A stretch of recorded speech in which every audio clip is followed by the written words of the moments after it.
ప్రజా వ్యతిరేక ప్రభుత్వాన్ని నిలదీయటంలో యువతదే కీలక పాత్ర. పార్టీలో యూత్ వింగ్ క్రియాశీలకమన్న వైఎస్ జగన్. వైఎస్ జగన్ నెల్లూరు పర్యటన తాత్కాలికంగా వాయిదా. చివరి నిమిషం వరకు అనుమతి ఇవ్వకుండా నాంచిన కూటమి ప్రభుత్వం. వల్లభనేని వంశీకి బిగ్ రిలీఫ్. బెయిల్ మంజూరు చేసిన నూజివీడు కోర్టు ఇవాళ గుంటూరు జైలు నుంచి విడుదల.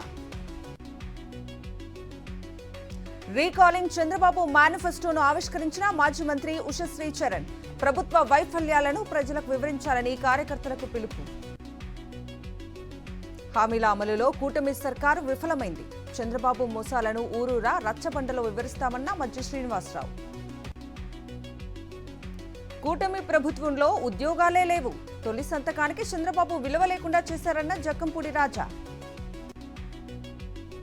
విజయవాడలో శాంతియుత నిరసన చేస్తున్నానన్న యువ వైద్యులపై పోలీస్ జులుం. బలవంతంగా ట్రక్కుల్లో పీఎస్కు తరలింపు.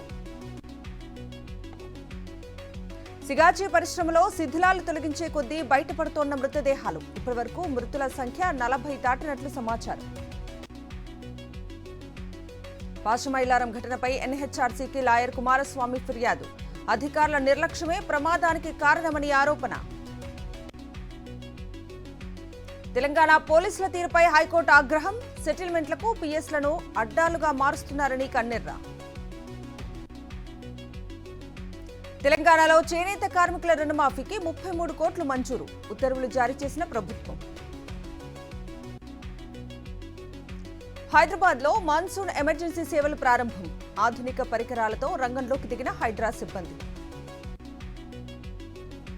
తెలంగాణలో దూకుడు పెంచిన ఏసీబీ. జనవరి నుంచి జూన్ వరకు 126 కేసులు నమోదు.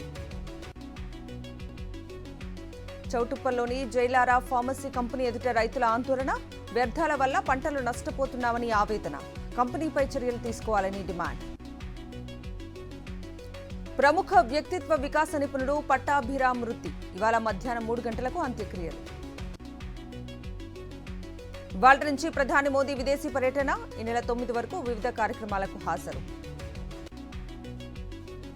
ఇకపై రైల్వే సేవలన్నీ ఒకే యాప్లో. రైల్ వన్ యాప్ ప్రారంభించిన కేంద్ర మంత్రి అశ్విని వైష్ణవ్. హిమాచల్ ప్రదేశ్లో భారీ వర్షాలు. వరదల వల్ల 5 మృతి, 16 మంది గల్లంతు. థాయిలాండ్ ప్రధాని షినావత్రాకు బిగ్ షాక్. పదవి నుంచి సస్పెండ్ చేసిన రాజ్యాంగ న్యాయస్థానం. అమెరికా H1B వీసాలకు ప్రత్యామ్నాయంగా O1 వీసా. O1 వీసాల కోసం పోటీ పడుతోన్న ఇండియన్స్. ఉపగ్రహం సాయంతో 5,000 కిలోమీటర్ల దూరం నుంచి సర్జరీ. అద్భుతం సృష్టించిన చైనా వైద్యులు. ఇవాళ నుంచి భారత్ ఇంగ్లాండ్ 2వ టెస్ట్ మధ్యాహ్నం 3:30 గంటలకు పోరు ప్రారంభం.